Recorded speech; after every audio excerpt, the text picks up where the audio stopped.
bem-vindo a todos.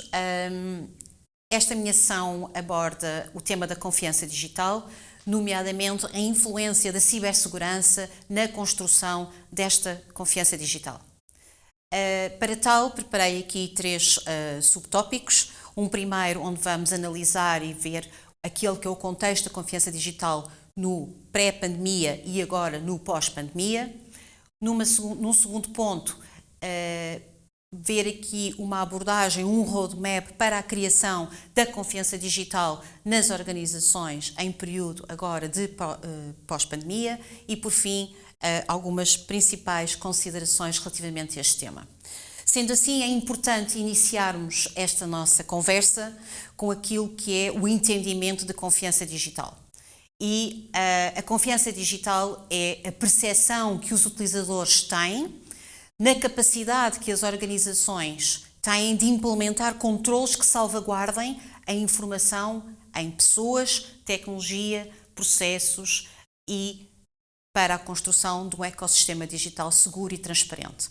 Ora, só nesta definição aparecem aqui já dois desafios. O primeiro, que é a percepção, que é um conceito que está intimamente relacionado com questões e com características nossas como seres humanos e, portanto, está relacionada com aquilo que é o comportamento de cada um de nós e, portanto, as expectativas que, do ponto de vista das nossas crenças, nós criamos relativamente àquilo que é confiança para nós e aquilo que nos dá confiança.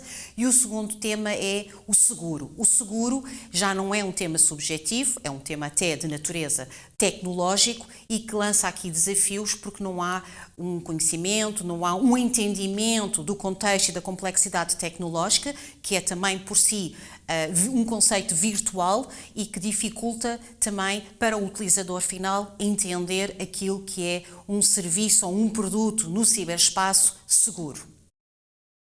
Neste sentido, e no momento pré-pandemia, nomeadamente em 2018, a Frost & Sullivan lançou um inquérito que pretendia avaliar qual é que era o índice de confiança do consumidor. E nesta avaliação que eles fizeram, nos vários continentes, em vários países do mundo, este índice é de 61 em 100. O que é que isto quer dizer? Tipicamente quer dizer que 25% dos consumidores confiam efetivamente ou têm um alto índice de confiança nos produtos e nos serviços que são disponibilizados no ciberespaço e os restantes 75% ainda têm níveis de confiança baixos ou médios. Qual é que é a justificação para isto? A justificação está agarrada a dois aspectos.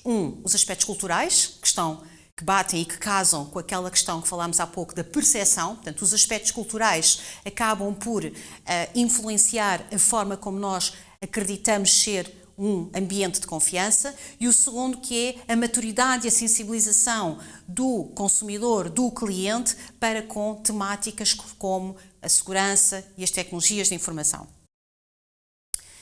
A segunda pergunta que foi levantada neste inquérito e que também acreditamos que é uma pergunta que mapeia muito bem ou que reflete o atual estado de confiança digital dos consumidores no nosso mercado é perguntar às organizações como é que elas percepcionam aquilo que é a confiança digital dos seus consumidores. E aqui o índice não era de 61, nem tão pouco, nem tanto assim, mas sim de 75. Portanto, há aqui um gap na percepção que as organizações têm da confiança dos seus produtos face àquela percepção de confiança que o consumidor final tem efetivamente. E por isso é importante que as organizações se esforcem a entender, por um lado, o grau de confiança do consumidor efetivamente, o grau real de confiança do seu consumidor, o que impulsiona, quais são as variáveis que fazem com que a confiança digital de cada um destes consumidores aumente. E, por outro lado, também perceberem e avaliarem muito bem o impacto que a perda de confiança tem no negócio. Como tal, e como resultado do pós-pandemia, houve aqui uma aceleração no todo o processo de transformação digital elevadíssimo, o que tornou ainda mais evidente e relevante a construção de uma cultura de confiança digital. E é por isso que aqui estamos, para entender como é que podemos dar estes próximos passos. Como referi, e de acordo com a experiência que nós temos de vários anos de trabalhar nesta área da cibersegurança e acompanhando os nossos clientes nestes últimos 12 meses, no momento imediatamente a seguir à entrada em contingência e depois um quase retorno à operação normal, entendemos que podemos caracterizar a confiança digital e criar um caminho para a confiança digital que está suportado essencialmente em 7 componentes. Nós vamos nos focar muito naquilo que é o da segurança e da privacidade, sendo que ele acaba por ter que ser integrado nos outros 6, quer na componente da ética digital, que tem que ser definida e tem que ser revista, na parte de governo e conformidade, gestão de risco, resiliência dos controles implementados, a própria arquitetura tecnológica e a gestão e o tratamento que é feito aos dados que estão na posse das organizações. Neste sentido, identificámos aqui essencialmente 4 etapas, 4 passos que consideramos fundamentais nesta etapa em que estamos, um ano após termos iniciado este cenário de contingência, consideramos fundamental nomear um Chief Trust Officer. Esta é uma figura nova naquilo que é o contexto das funções que nós conhecemos e reconhecemos no âmbito da cibersegurança, mas é uma função que tem como objetivo complementar todas aquelas que já existem e que de certa forma trabalham a segurança da informação, a privacidade e a conformidade. Esta entidade, Chief Trust Officer, deve ainda ser responsável por criar as condições de confiança no tratamento dos riscos ciber, sensibilizar internamente todos para a confiança digital e para a segurança. É preciso lembrar que o negócio estava desenhado para ter um conjunto de produtos e serviços no seu modelo físico e que a sua transformação para o digital implica uma mudança de comportamento, uma mudança de mindset a pensar a concepção desses mesmos produtos e desses mesmos serviços. No que diz respeito à relação com o cliente, com o consumidor, é preciso estabelecer aqui uma relação mais próxima, que transmita a confiança no sentido de clarificar e de ser transparente relativamente ao tratamento dos dados que nós damos e aos dados dos nossos clientes. E não menos importante, obviamente, esta entidade, o CTO, tem como responsabilidade ainda garantir a interface entre as várias áreas de suporte da organização, como os recursos humanos, o departamento legal, o marketing e as áreas de negócio, que em conjunto têm que se sentar, desenhar produtos e serviços que sejam vistos como de confiança para o seu consumidor final. O segundo passo seria o de definir ou de rever os princípios éticos da organização, integrando ou pensando nos princípios éticos de segurança no ciberespaço, ou seja, definir e ajudar a organização a entender qual é que é o seu código de conduta enquanto utilizador do ciberespaço, o que é que está certo fazer, o que é que está errado. E para isso é preciso refletir sobre esses princípios éticos, tendo em consideração que os aspectos fundamentais são, por um lado, a privacidade do indivíduo, os privilégios de acesso à informação, e ainda terem atenção que o mundo não é perfeito e há sempre quem tenha segundas intenções e tenha intenções de criar dano e de trazer dano àquela que é a nossa informação, maliciosamente ou até inadvertidamente. Eu aqui dou alguns exemplos daquilo que poderiam ser diretrizes num código de ética. Por exemplo, ser honesto e de confiança. Honrar e dar crédito à propriedade intelectual e às patentes, respeitar a privacidade do outro. Tudo isto podem-me dizer que são diretrizes de bom senso.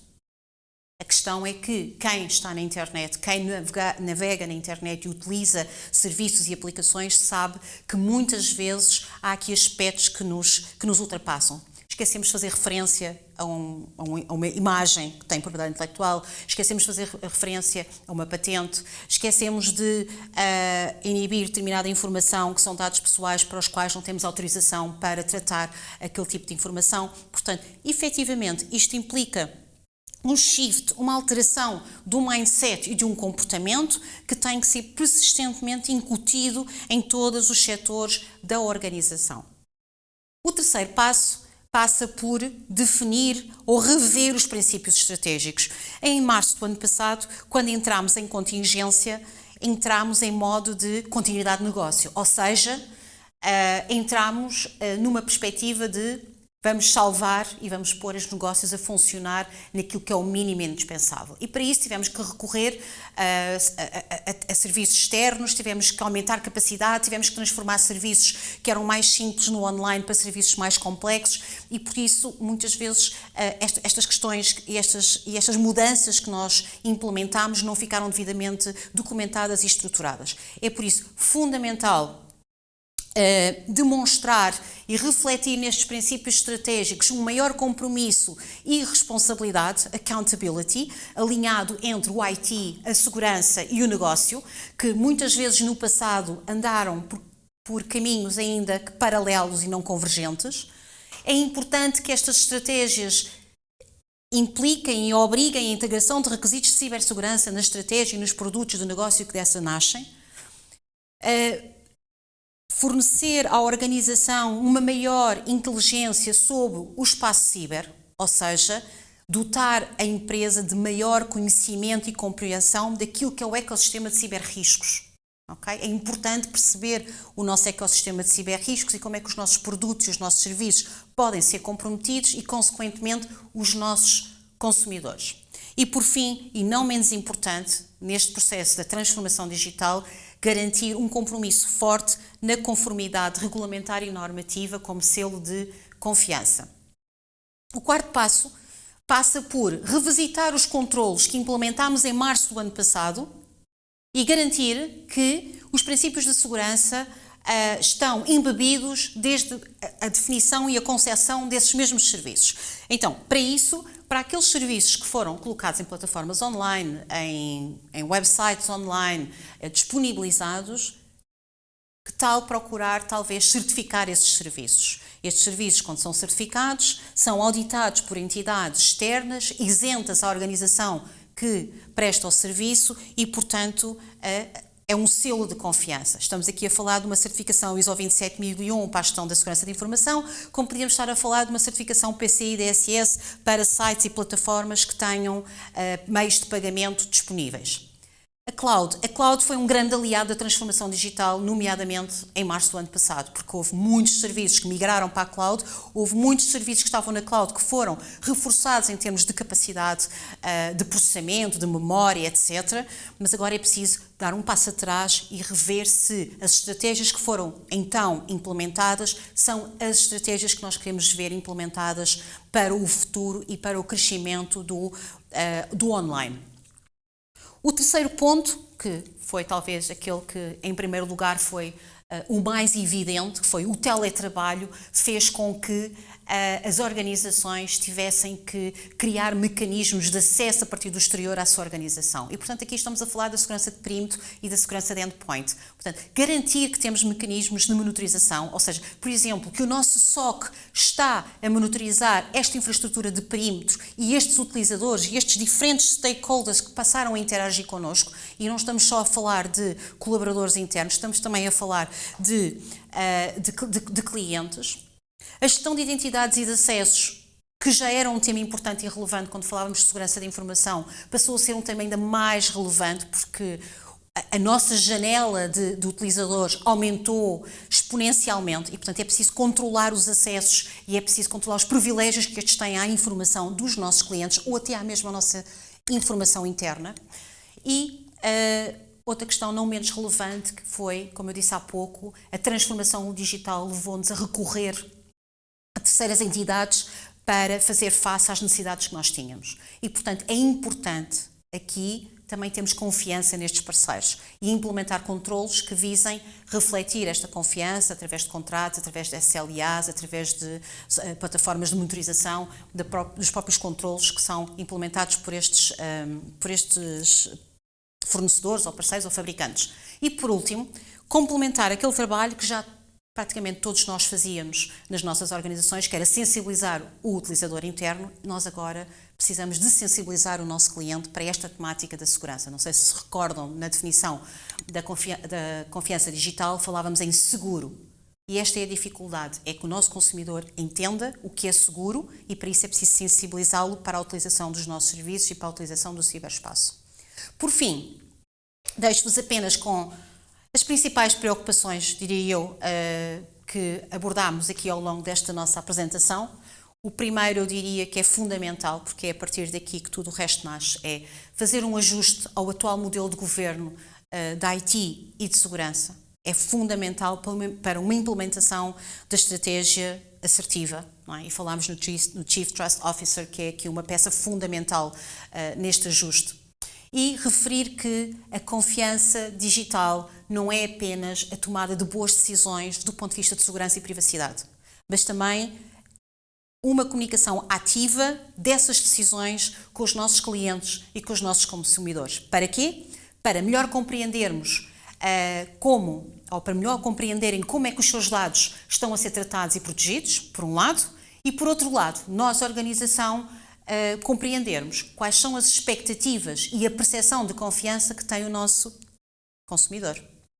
Por fim, deixo-vos apenas com esta constatação. Portanto, o objetivo estratégico da construção de uma confiança digital é um fator diferenciador e fundamental para o sucesso na excelência dos novos negócios que crescem no ciberespaço. Muito obrigada.